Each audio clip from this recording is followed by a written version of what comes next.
The film starts with Ben Carson, a likable but somewhat innocent young man who looks charming. While his classmates always do well in their tests, Ben always gets low scores, usually in single digits.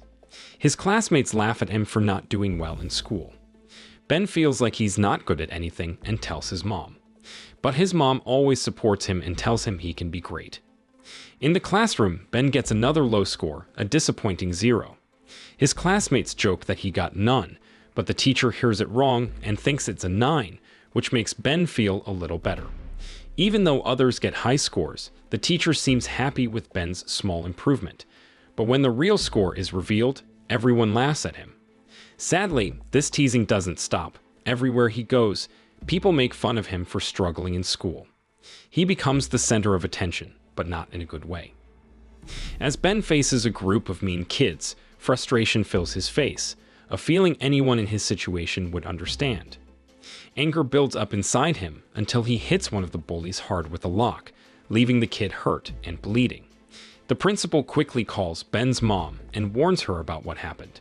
Seeing Ben's bad report card only makes his mom worry more, as he's failing almost every subject. These bullying incidents really affect Ben's confidence and how he sees himself, and he keeps telling his mom, Sonia Carson, that he's not good enough. But Sonia keeps encouraging both Ben and his older brother, Curtis. In a crucial moment, Ben gets the courage to ask his mom for help with his studies, but Sonia avoids the topic, saying she needs new reading glasses. However, this simple conversation reveals something important. Ben's struggling because he can't see well, making it hard for him to read small words. With glasses to help him see better, Ben's grades improve a lot, and he starts doing really well in tests and competitions. In search of comfort and ideas, Ben goes to a Sunday talk at the nearby church, fascinated by the minister's skillful speaking and motivating stories. As the minister tells a story about a brave doctor facing a pirate, Ben imagines himself as the main character, feeling like he's part of an exciting adventure with endless possibilities. Feeling inspired by this new way of thinking, Ben goes home determined to dream of becoming a healer someday. But even as Ben starts to dream big, his mom Sonia worries, especially because the boys watch too much TV. Dealing with her own past troubles, Sonia tries to find comfort in a psychiatric facility where she faces her fears and worries, haunted by memories of getting married when she was only 13. Discovering that her husband has another family, with a wife and child, completely shocks Sonia. Even though she initially decides to stay strong for her boys, finding out about his involvement in drug dealing forces her to end their marriage. Taking on the role of a single mom, Sonia works hard as a cleaner to support her family. But she hides the truth about her struggles from her children, which weighs heavily on her mind and makes her feel very depressed and anxious. As Sonia battles with her inner struggles, she reaches a point where she thinks about suicide.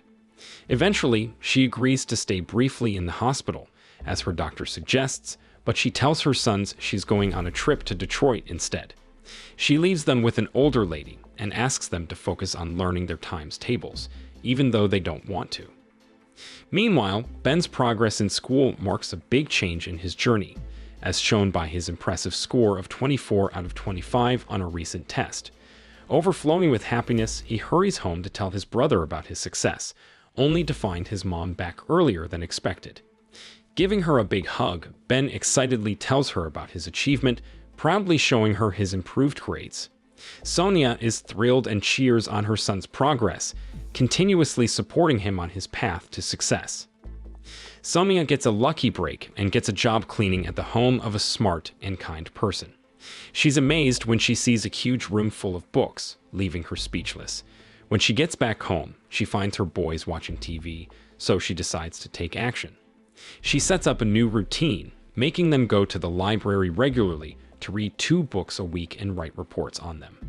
She also limits their TV time to 2 shows a week, but only after they finish their homework. At first, the boys aren't happy about it, but they reluctantly agree to follow their mom's rules and start going to the library. They discover they actually enjoy reading and become interested in learning. They also watch educational quiz shows on TV to learn more. This newfound love for learning pays off quickly, especially for Ben. In a classroom scene, the teacher shows a rock and asks the class to name it.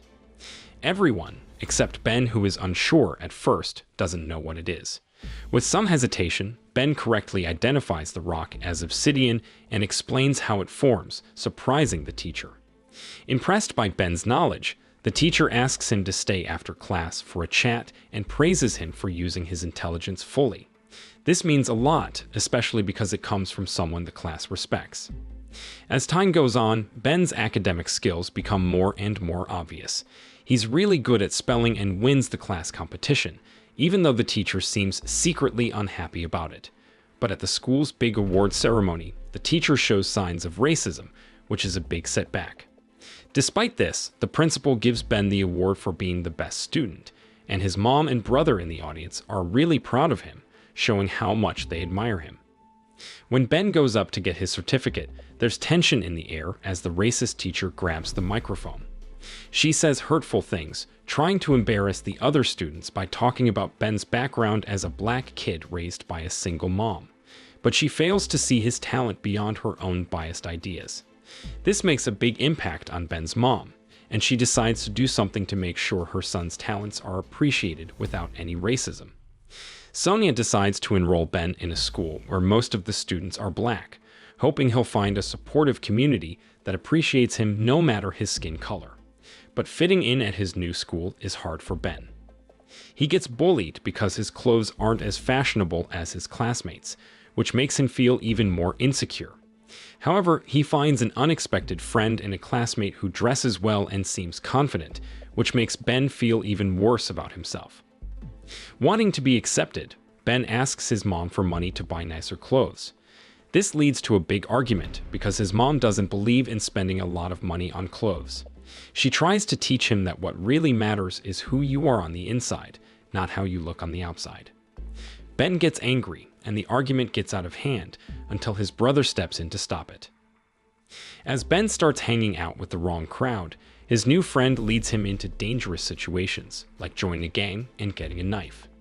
A fight with his friend gets really intense, and Ben ends up using the knife, but luckily, it breaks and nobody gets seriously hurt.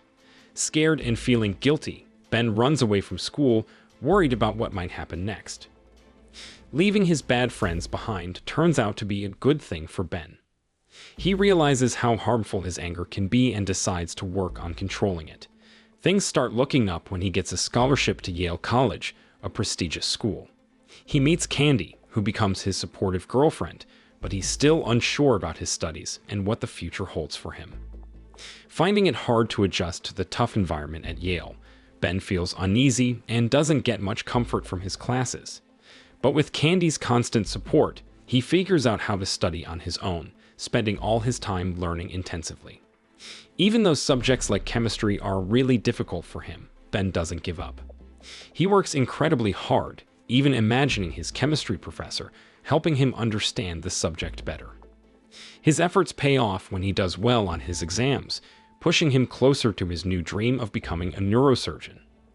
Now aiming for Johns Hopkins, a famous hospital, Ben faces the big challenge of getting one of the only 2 spots in the neurosurgery department.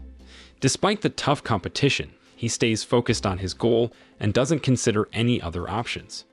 He impresses everyone during the interviews by talking passionately about his love for studying the brain and his belief in miracles.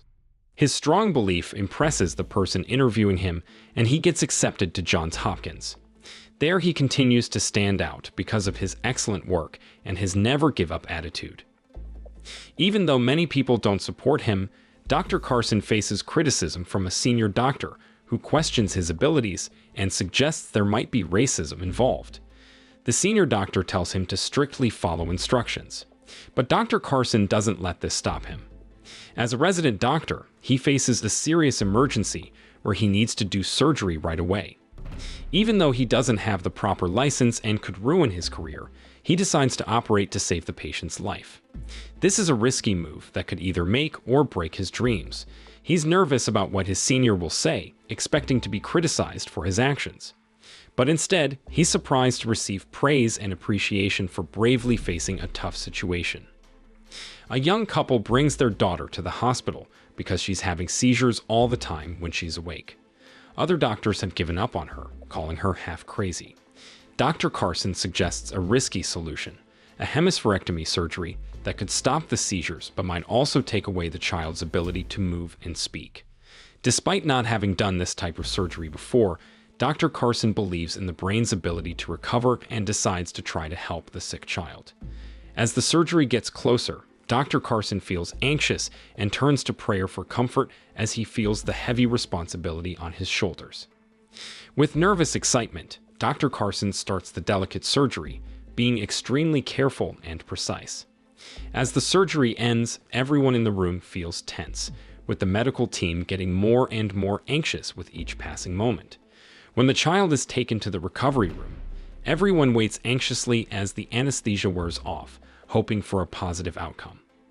As each second passes without a response, everyone's hearts beat faster until, like a ray of hope, the child moves and calls out to her parents, an amazing moment that's just the beginning of Dr. Carson's successes.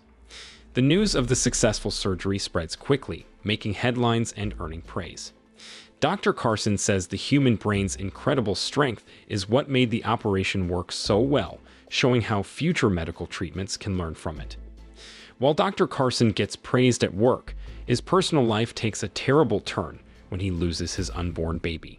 It's a devastating loss for him, and he struggles to deal with his sadness while still having to work. His mom is there for him, though, and tells him he can get through this and do great things. Even though he's not sure, Dr. Carson goes back to work, dealing with his own grief as he faces a big new challenge, a surgery in Germany to separate twins joined together, which is a really tough job that he's never done before. At first, Dr. Carson feels unsure about taking on such a complicated case, but because he's known as the best child brain surgeon in the world, he decides to go for it. He spends a lot of time doing research and getting ready, practicing his skills over and over again. When the twins' parents come from Germany, Dr. Carson plans every detail of the surgery very carefully. He brings together a big team of 50 people and makes sure they have backup equipment in case anything goes wrong. They practice the surgery a lot to make sure they don't make any mistakes, and they have 2 separate teams ready to take care of each twin after the operation. As the sun rises, the surgery starts with heart and chest surgeons working together to prevent too much bleeding. Once the blood flow to the brain stops, Dr. Carson has to quickly separate the twins' brains. He knows that taking longer than an hour could cause permanent brain damage and make the surgery fail. Despite feeling a lot of pressure, he handles the surgery skillfully and finishes the hard work in a tough 22-hour operation. When he talks to the twins' relieved parents afterward, he tells them the good news: the surgery was successful. So the moral of the story is, always get your eyes checked. You might just need glasses to see your true potential. Plus, remember, it's what's inside that counts, not how fancy your clothes are.